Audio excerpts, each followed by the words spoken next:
Welcome to Your Thoughts, Your Reality with Michael Cole, the podcast that shines a compassionate light on the journey of veterans battling through life's challenges. Michael is a dual elite certified neuroencoding specialist in coaching and keynote training presentations, dedicated to guiding military veterans as they navigate the intricate pathways of post-deployment life. Join him as we delve into the profound realm of neuroencoding science, empowering these brave individuals to conquer universal battles, procrastination, self-doubt, fear, and more. Together, let's uncover the strength within you to re-engage with families and society, forging a new path forward. Hello, everybody. I am super excited to have Arron Lloyd on today. Arron is an accomplished theater, TV, and film actor with a passion for storytelling and, of course, personal growth. We're going to talk a lot about that today. Certified one-star dual elite neuroencoding specialist. He's raised in the inner city environment with a strong military lineage, including a Purple Heart recipient from World War I. That was such a great story to talk about before. And dedicated to helping others encode their minds for success using a blend of faith, confidence, and, of course, neuroscience. My friend Arron, tell us a little more about yourself, will you? Big Mike, man, it's such a pleasure to be here again. Thank you for that intro. Again, my name is Arron Lloyd. I'm originally from a place called Bridgeport, Connecticut, which is about an hour outside of New York City. When people think of Connecticut, obviously Connecticut has its very rich, wealthy areas. Bridgeport was not like that. So what's unique about my experience is that while my immediate experience was more on the lower middle class, impoverished, gangs, drugs, all that kind of area, you can literally cross 10 minutes down the road and be wealthy. So I had both ends of the track there. Grew up in a single parent home. I'm the oldest of three, and I've always wanted to act. So that's what I'm currently doing in the professionally. And I'm also a dual elite neuroencoding specialist to help people get further faster because I want to live a purpose-filled, fulfilling life. Fantastic, man. And that you do. I got to say, Arron is one of the best people I know. So, today, before we get started, I just want to point out on the top right-hand corner, there's a blue QR code that takes you to empowerperformancestrategies.com. Again, empowerperformancestrategies.com for everybody listening later on the podcast forums. Please scan that QR code or go there. We have free ebooks for veterans and their families. Thank you, sir. We have Facebook groups. Get involved. Be part of the mission.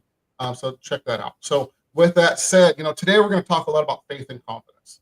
So when we talk about that, it can be spiritually with God. It can be just spiritually within yourself, source, whatever that means to you. But faith, I think what we're talking about today has a little bit of that, but it's also just about faith in yourself. Yeah.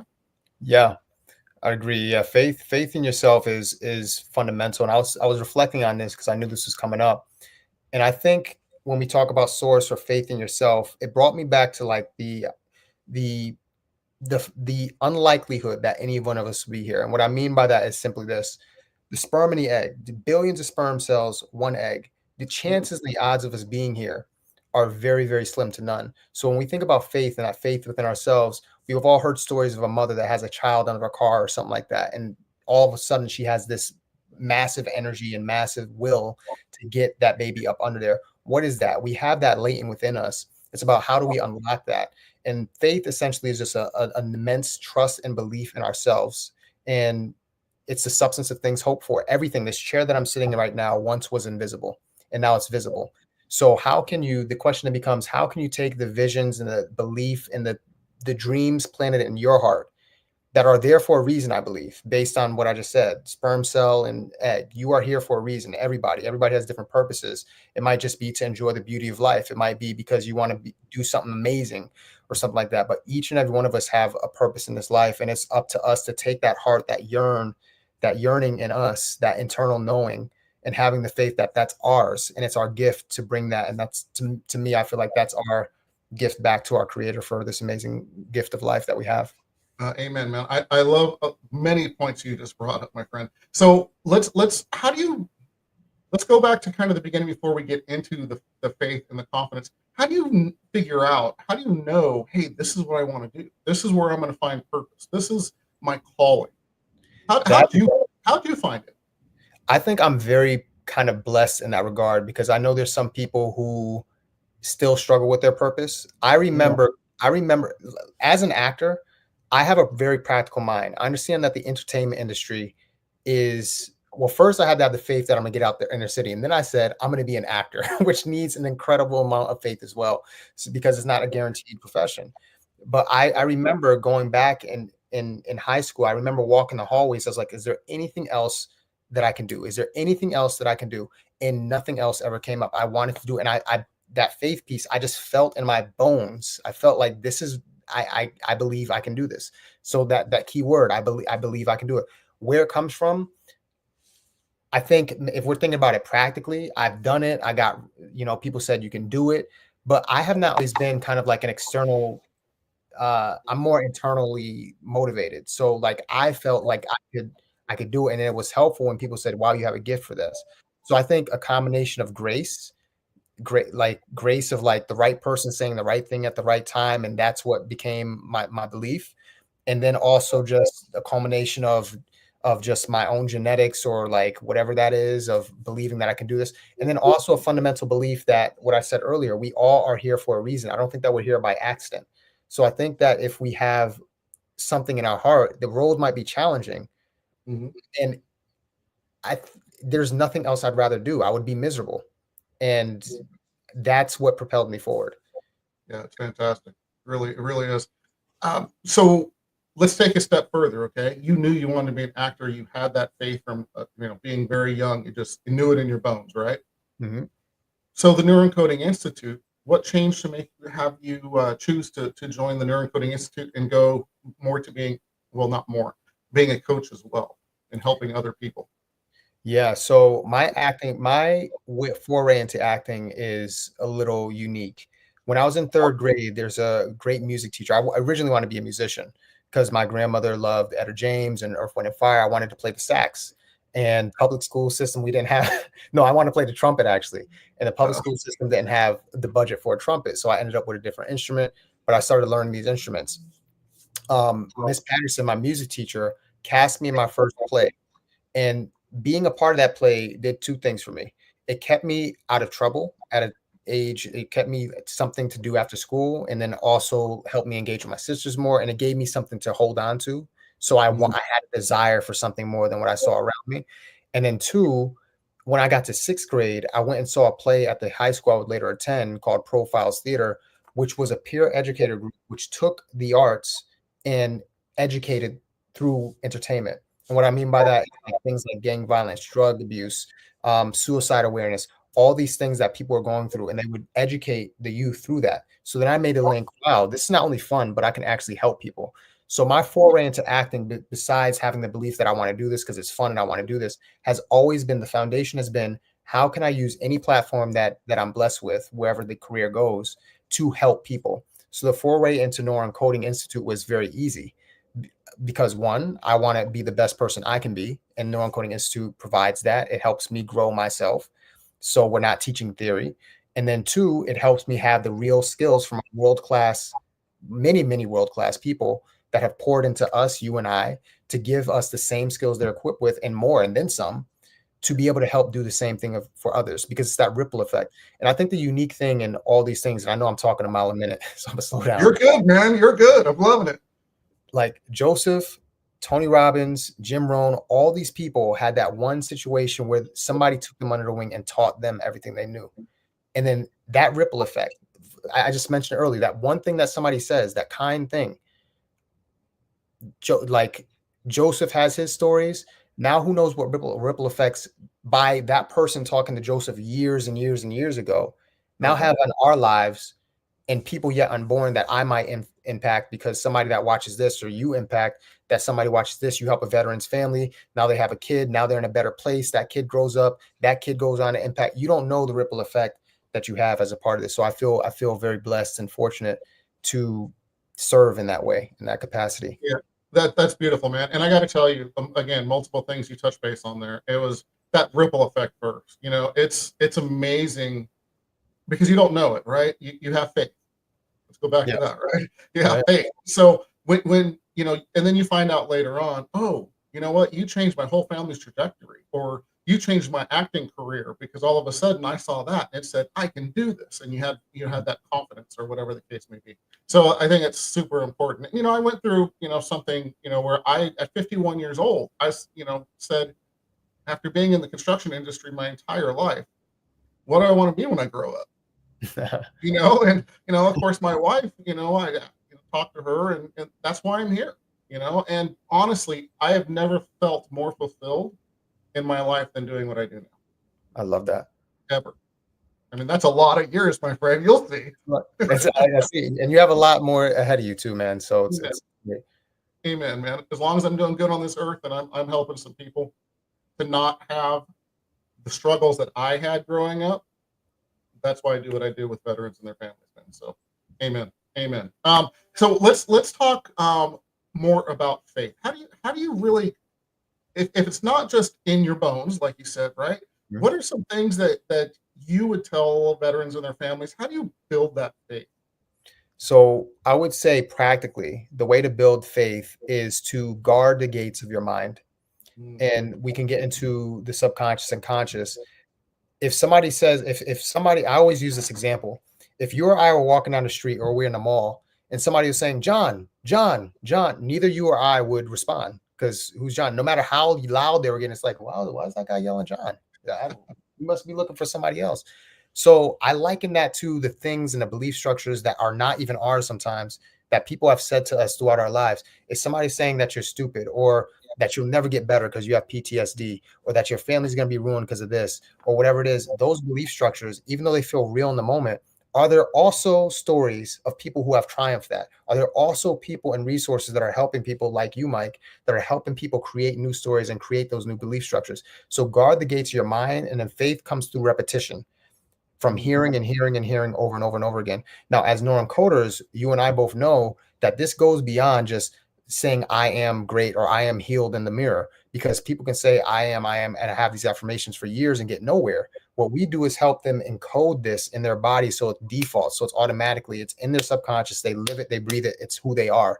So I think that's the value that you bring to the veterans, and beyond working with the resources that they have available, finding examples of people who have overcome the similar things that they have, to give them the faith that they can as well.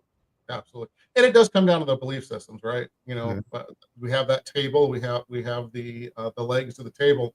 When you have disabler or enabling thoughts or belief systems, you can change those and just break one out, and instill, and there's obviously more to it, but instill that positive belief system, and little by little you have a whole new trajectory in your life and thought process, which is what we do, which is just it's a when you see it happening, and I know you've seen it too. Yes. When you change someone's belief systems, or you give them the skills to change their own belief systems, I should say, it's one of the most amazing, beautiful things to see. It's beautiful. Can you give me a time when we're talking about that faith, that you've seen someone besides yourself, maybe in the acting industry, or that you've coached, whatever the case may be, if someone that you've seen it happen to? And again, confidentiality matters, but tell us someone about, something about that, if you will. There's somebody immediately came to mind, and obviously confidentiality, there actually multiple people have come to mind. There's somebody in mind right now, without getting into their things, that many times have consulted with me because they were not living the life that they wanted to, and now are on dream shows. I'm thinking about somebody else who struggled with confidence, their own self-image, and things like that after working with me. And I worked with this person for an extended period of time, and they have made transformations. And I think what's great about what we do as well is that not only has the transition happened while they were working with me, it's sustainable. When I check on them 6 months, 7 months down from the road, they're still making the changes that they need to. And I personally think that that's an indicator of a great coach. So, when you want to have coaching consistently to help you get to new levels. And I think a great coach can help you have the skills within yourself, so you're still sustaining yourself even months down the road. And then you consult with that coach again to get to new barriers and things like that. So I'm thinking of those two people, one which their confidence and self-image has helped them create more income for themselves, and then another where they're doing things and on shows that they never thought they could be on before. Yeah, that's phenomenal. And you know, it's funny because I think everybody has this experience in their life at some point where you're like, oh yeah, that's crazy. There's no way, you know. And then all of a sudden you look back and it's like, yeah, I thought that, but look at where I am now. Yes. And that's what creates those new belief systems, right? Seeing that success. That's the fastest way I've seen it change. It's like, oh well, yeah, I thought that before, but now look. And you can go back in your life with the goals and things and those successes and really change and it can create that faith. Let's talk about confidence. What is the difference for you between faith and confidence, or how are they actually aligned?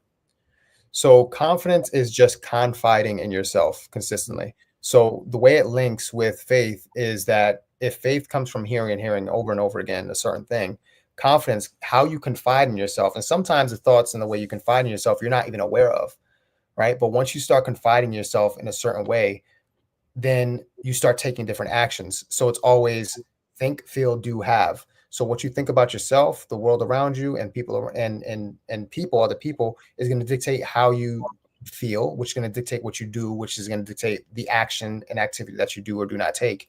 And that activity is a major part of confidence. So if somebody is struggling with confidence right now, one thing that they can do is decide on one thing, one small thing that you're going to do. It's January 2025. People are setting New Year's goals and they want to have great things.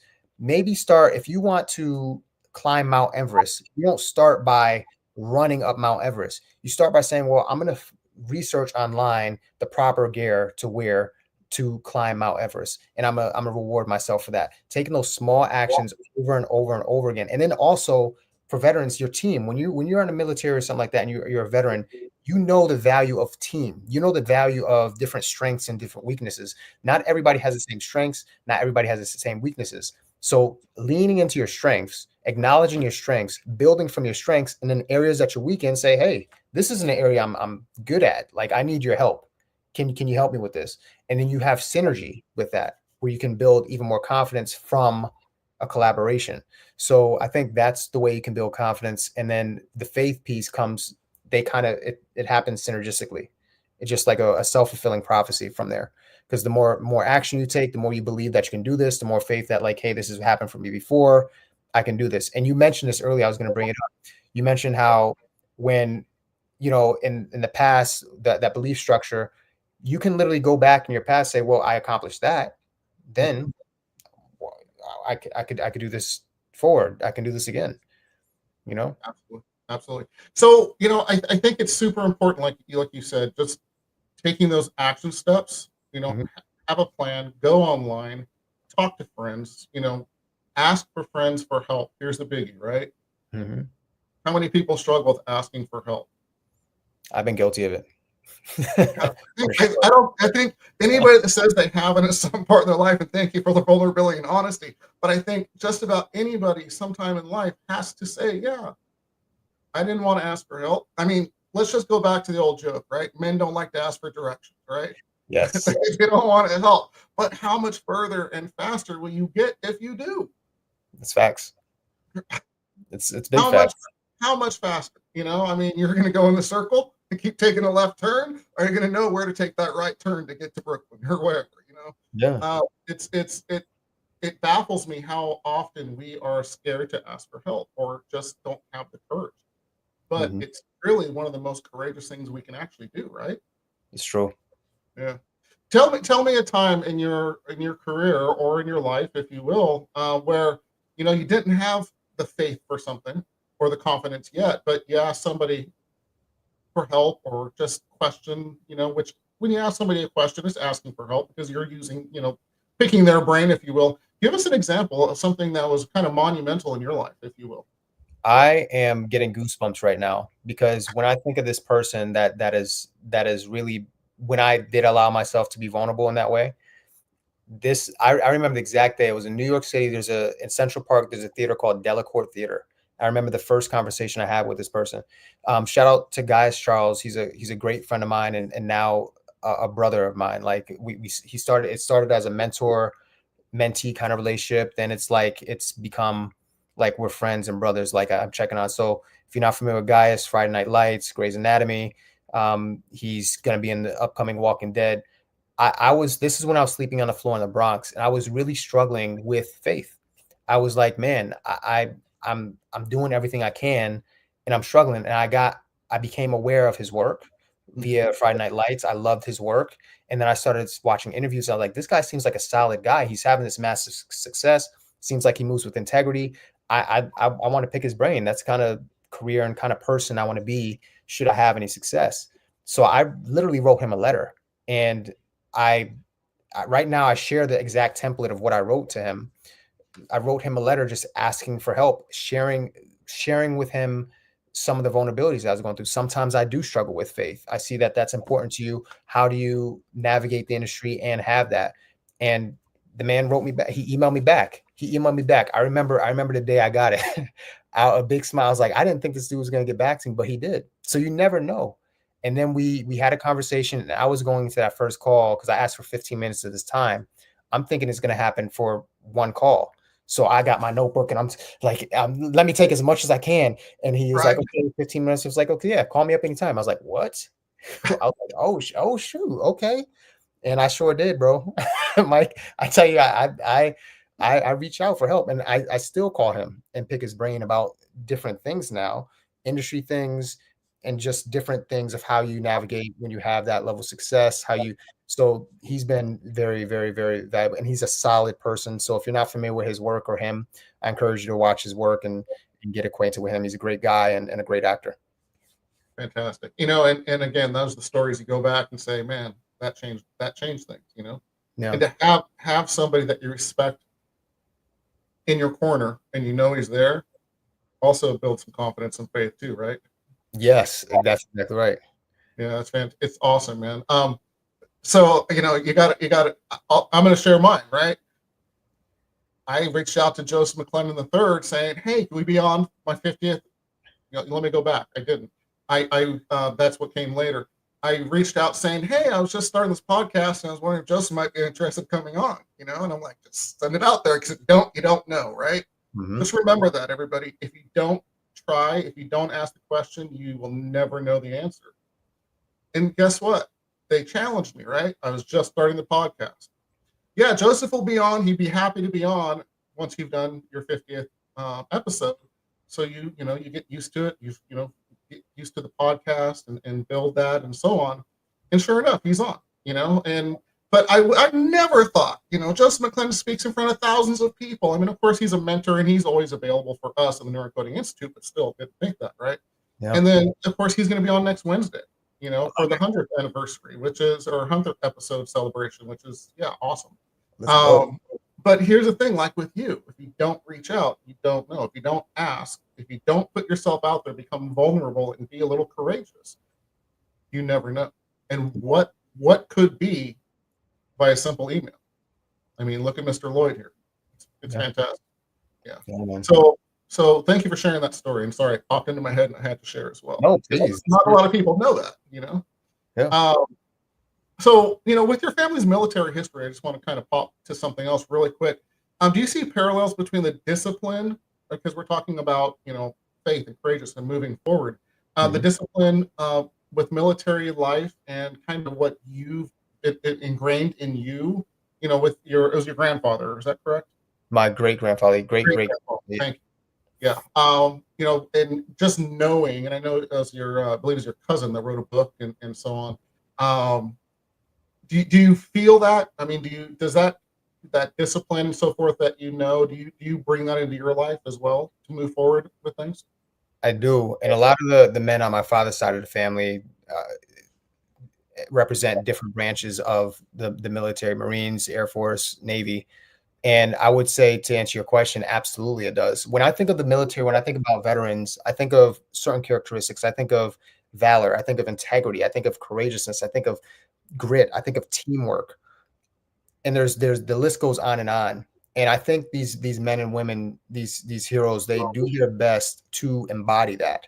And through their example and their leadership, they embody that. And if you can take and grasp that, the teamwork, and implement that in your own life, that is what helps you create discipline for what it is that you want to do. And discipline is just doing the things that you don't want to do many, many times until it becomes easy for you. And it's required for you to get to where you want to be. I don't know anybody that has created anything magnificent in your life that has done it without discipline. And I think if they do get lucky and they have discipline, they won't be able to sustain it. You need to be able to sustain what you create. And I think that if you do get lucky, you hit the lotto or something. Perfect example, people that win the lotto, they don't have that money anymore after it's gone. So I think stewarding what you have through building foundations of characteristics and character can really, really, really benefit people in terms of their personal transformation, not only for themselves, but those around them. Because when you are shining, it encourages other people to shine too. At least I'd like to think so. Yeah, absolutely. I love you said that, because literally when people see you shining, because let's talk about veterans, but discipline in general, when you show that and you do that, people see it. And then when you're shining because of the success that you're getting, and you're not only that, but just doing it, how much better do you feel about when you go to the gym compared to when you say, I'll do it tomorrow, right? Yes. You feel better, right? And when you start shining within yourself, and you start drawing those same types of people, because they want that in their lives, or you bring those other people up, which is super important.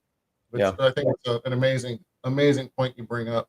So let me ask you, with, how do I say this? So when you started dreaming about being an actor, or you knew you're going to be an actor, and it started becoming real, and you started building that confidence even more so, what kept, I know there's going to be discipline in there, but what other thoughts did you keep reminding yourself, or to keep that grit, like you talked about with veterans and the other things you mentioned, what kept you just pushing?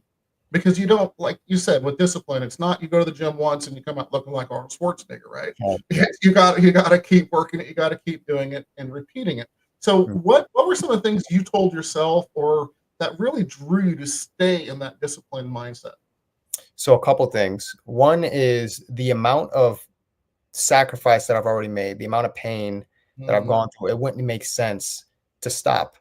Now, if I had a desire to not act anymore, I'd find something else. But as long as it's in my heart to do, what is the alternative? I've sacrificed so much. It's been such a huge part of my life already. It's either one of two things. Either I'm going to adjust my expectations of what's possible in terms of where my career is going to go, or I'm going to keep that expectation and assess and say to myself and get honest. And this is where self-reflection comes in. Am I really playing the way I need to play in order to hit this that I need to be? Les Brown shared a story with us on stage where he was talking about he played football. And do you remember this story where he's playing football and the coach told the biggest guy on the team, yeah, Les Brown talking about your mama or something like that. And and that guy came and hit Les, and it hurt. And Les was like, yeah, I can do anything I want to, but I don't know if this is worth getting hit like this. I don't want to be an NFL star, so I'm going to do something else. For me, I want to act, right? And there's certain variables that aren't within my control. We can stack the odds in our favor for sure. And that's what I teach some of the clients that I work with, and they get results. And I also think that it's the pain or the sacrifice that I've already made. I would be letting myself down. I'd be letting my family down. I'd be letting other people down. And then also all that time that I could have gone to an extra party or two, but I didn't, man. I was sacrificing in those books. I was sacrificing studying my lines. There's no way in heck that I'm going to not act as long as I have the desire to do that. Now I might have to adjust the expectations. Okay, well, shoot, I didn't book that role, but I can go on YouTube. I can do this. The availability for me to act isn't going anywhere. I can always act, period, as long as I'm passionate about it. That's shifting and adapting the expectation. And I think, ironically, out of that, when you move with that kind of freedom, it attracts more opportunities. So one was the pain of not stopping it. And two, what is the alternative? What else am I going to do? This gift of life, coming back to that. If we've been given this gift, if we all have this purpose, and this is what I feel like is for me to do, what's the alternative? I'll be a shell of myself. I can add things onto what I do as long as it aligns with my purpose. but what's the alternative? There is no. It's like burning the boats, or if military people, it's like the mission is the mission. There's no alternative. We going in here, we get in the mission, that's it. Absolutely. And do me a favor, because I love that. Explain burn the boats. So burn the boats is a concept. I forget what military journal did this, but there were some ships and they were invading a boat, or I think they were invading an island, not inviting, or they were taking the island back or something like that. And the general said, men, there's one alternative. This is our mission. We're taking this island back. And he set these boats on fire, meaning that there was no retreat. They can't get home. So what's the alternative? What I have to do this. There's no other alternative. Yeah, now I'm committed. There's like, it's either we getting took or we taken. It's like that's it. So, and I appreciate that, because it's one of the driving forces. It's when you want something and there is no alternative, you find a way. You're resourceful. Or you might not have all the resources, but if you are resourceful, you will find them. Yeah. Because boats are burned, man. Yep. So alternative's not pretty. Thank you for sharing that story. Hey, Arron, we're at time. Unfortunately, actually, we're a little past already. I know it feels too fast. So if we can, how do people reach you? How do people find you? You can find me on Instagram, Arron Lloyd, ARRONLLOYD, or Arron Empowers. It'd be my pleasure to serve you. And yeah, that's where you can find me. Fantastic. And reach out to Arron, man. Whether you're an actor or, he is just a phenomenal human being. I say that truly. One of the best guys I know out there, and he has the absolute drive to want to help. So reach out if you have questions or you think he can help you, and especially in your acting career. He's got courses, he got all kinds of stuff that can help. So with that said, 3 tips to get veterans and their families further faster. 3 tips for families and their veterans is 1, have faith. And what do we mean by faith? We discussed it a lot in this episode. It doesn't have to be a higher power if you don't believe in one. Personally, I believe in one. It could be whoever you want. I don't think falling on your own humanness is enough, because we're fallible, right? Whereas divinity is not. So if you can lean on that and surrender to that, I think that can help you. How do you surrender to that? By hearing the things you want, whether it be affirmations, whether it be working with Mike so he can neuroencode some of those things. The second thing I would recommend is get in touch with your emotions. There's a great book that a friend and mentor put me onto by Brené Brown called Atlas of the Heart. And what this book is it helps you identify the emotions that you're feeling. So if you are a veteran and because of the nature of what you have to do, you've been cut off for a little bit, you might have challenges identifying what you're feeling. And when you can't feel it or you can't articulate it, then it becomes self-destructive. Right. So being able to identify what it is, like, do you know the difference between pride and hubris? Do you know the difference between bittersweet and love? All those kinds of different things. Those are emotions that I think once you identify, you can get further faster with that. And then lastly, I would say that get in touch with what you want. And what I mean by that is if you are going through PTSD, I don't have this, so I can't speak from experience. There's probably people that are better equipped to know what that is. Like what I imagine though, is if you have that, focus on what you want. Who were you prior to that? Do your family members represent you as kind? Were you loving? Were you sweet? Were you powerful, courageous? Those kinds of things. Lock in on that and burn the boats from that. And that's what I'd say. Absolutely love it. Thank you for those tips. Yeah. Arron, thank you again for being on here. Time is the most precious resource we have as human beings. We do not get it back. So thank you for spending some time out of your life to spend with me and of course our audience. Dropping some golden nuggets, man. Appreciate you. Much love, much love. Be blessed, y'all. We'll see. We'll have Arron back soon, I promise. All right, everybody. We are out of here. Peace. Thank you for joining us on another insightful journey of Your Thoughts, Your Reality podcast with your host, Michael Cole. We hope the conversation sparked some thoughts that resonate with you. To dive deeper into empowering your thoughts and enhancing your reality, visit empowerperformancestrategies.com. Remember, your thoughts shape your reality, so make them count. Until next time, stay inspired and keep creating the reality you desire. Catch you on the next episode.